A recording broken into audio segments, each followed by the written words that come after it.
रात्रीच्या टाइम शिवाय दिवसाला म्हणाल तर असा फारसा काही ब्लू ब्लॉकिंगचा इतकासा उपयोग नाही होत. स्क्रीन पाहण्यासाठी ब्लू लाईट फिल्टर असलेले जे चष्मे किंवा ग्लासेस येतात, बरोबर. यांचा खरंच काही उपयोग होतो का ते मार्केटिंग आहे? आता ब्लू लाईट म्हणजे नेमकं काय हे आपण जाणून ओके. घेऊया. आपला जो सूर्यप्रकाशात असतो त्याच्यामध्ये हम्म. साधारणतः 7 रंगाचे लाईट्स असतात. हम्म. त्यात ब्लू लाईट एक राहतो. तर हा ब्लू लाईट काम काय करत असतो, तर सकाळ झाली ब्लू लाईट आपल्या डोळ्यावर पडतो तर आपल्या बॉडीचं जे काही स्लीप सायकल जे सर्कॅडियन रिदम असतं, ओके. म्हणजे स्लीप अवेक सायकल ते कंट्रोल करतं. तर ते मेलॅटोनिन नावाच्या एका रसायनाने कंट्रोल होतं. अच्छा.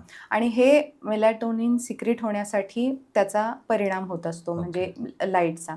मग ब्ल्यू लाईट जेव्हा पडते आपल्या डोळ्यांवरती तेव्हा शरीराला कळतं की बाहेर उजेड आहे, आपल्याला जागं राहायचंय.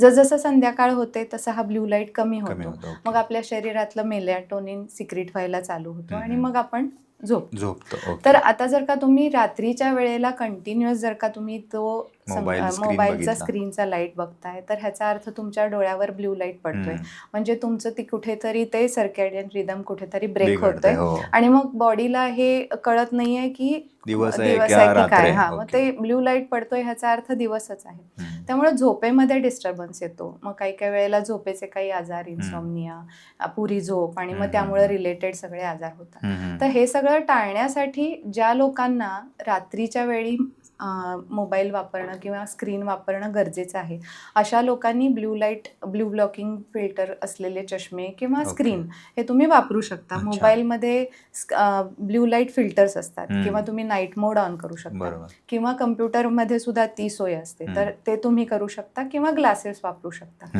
ह्या व्यतिरिक्त म्हणजे रात्रीच्या टाइम शिवाय दिवसाला म्हणाल तर असा फारसा काही ब्लू ब्लॉकिंगचा इतकासा उपयोग नाही होत. पण काही काही वेळेला खूप दीर्घ वेळ तुम्ही खूप ताण देताय, खूप 7-8 तास कंटिन्युअस बघताय, तर अशा पेशंटमध्ये काही काही वेळेला त्याचा फायदा होऊ शकतो.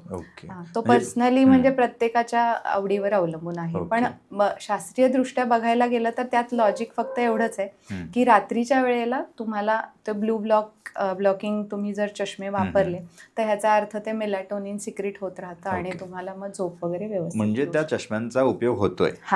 थोडाफार प्रमाणात.